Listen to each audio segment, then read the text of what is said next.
राजा को बोले जी नोटबंदी कर दो, नोटबंदी करने से भ्रष्टाचार खत्म हो जाएगा, आतंकवाद खत्म हो जाएगा। एक दिन शाम को टीवी पे आके 8 बजे नोटबंदी कर दी। लंबी लंबी बैंकों के सामने लाइनें लग गई, कई लोग मर गए, दुकानें बंद हो गई, रोजगार बंद हो गए, पूरे देश का बेड़ा गर्क हो गया।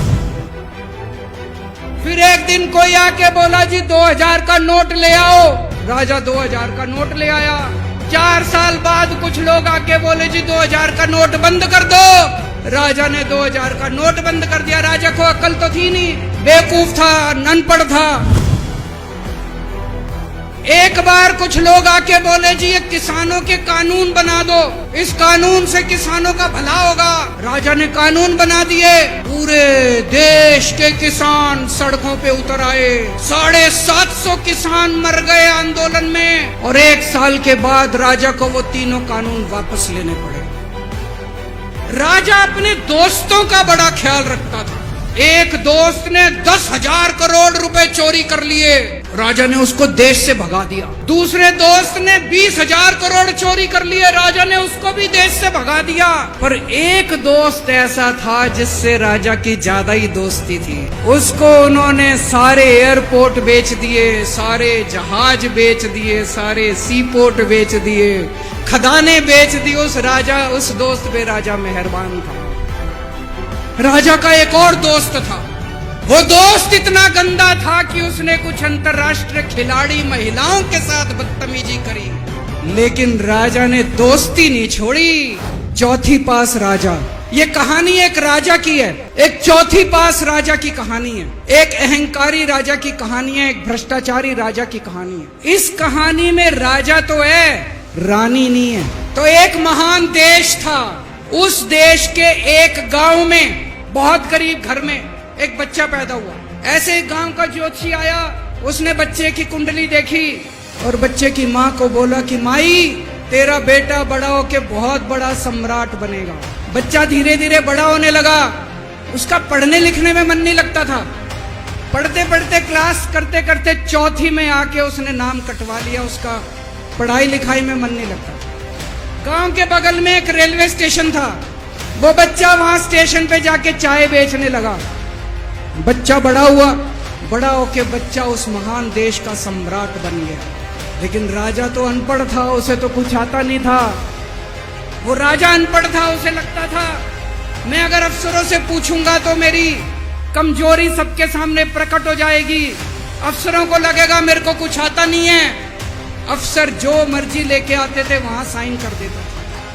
धीरे धीरे पूरे देश के अंदर फैल गया कि राजा अनपढ़ है, राजा अनपढ़ है। राजा को बड़ा बुरा लगने लगा। एक फर्जी डिग्री का जुगाड़ कर लिया, एमए की डिग्री का। पर सच्चाई तो पूरे देश को पता थी, राजा तो अनपढ़ था। धीरे धीरे राजा अहंकारी भी होता गया। अहंकारी राजा और ऊपर से अनपढ़।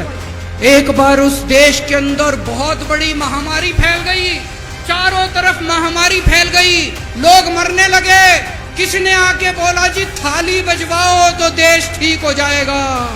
तो राजा ने पूरे देश में थाली और चम्मच बजवा दिए। महामारी तो नहीं बची, महामारी तो फैली रही। किसी ने आके कहा जी डॉक्टरों की जरूरत पड़ेगी, दवाइयों की जरूरत पड़ेगी, इंजेक्शन की जरूरत पड़ेगी, तब महामारी। राजा का एक और दोस्त था। उस दोस्त ने किसानों के ऊपर गाड़ी चढ़ा दी, रौंद दिया, कुचल दिया किसानों को। राजा ने अपनी दोस्ती नहीं छोड़ी। इस बात पे तो दाद देनी पड़ेगी कि राजा दोस्तबाज था। चारों तरफ अत्याचार हो गया। चारों तरफ देश के अंदर इनके अपने लोग जो थे वो बलात्कार करने लगे, गलत काम करने लगे, हाहाकार मच गया। जो राजा के खिलाफ बोलता, राजा उसको पकड़ के जेल में डाल देता। एक दिन एक पत्रकार ने कार्टून बना दिया राजा के खिलाफ, उस पत्रकार को उठा के जेल में डाल दिया। एक दिन एक किसी पत्रकार ने उनके खिलाफ कुछ लिख दिया, उसको पकड़ के जेल में डाल दिया। जो राजा के खिलाफ बोले उसका बेड़ा गर्क। कोई जज अगर उस राजा के खिलाफ ऑर्डर करता था, राजा उसको बख्शता नहीं। और एक दिन घनघोर बारिश आई, तूफान आया, ऊपर से आकाशवाणी हुई, सारे देश की जनता को भगवान ने कहा कि आप महान देश के लोग हो, क्या कर रहे हो, उठो, खड़े हो जाओ और इस अहंकारी राजा के खिलाफ सब लोग मिलकर आवाज उठाओ।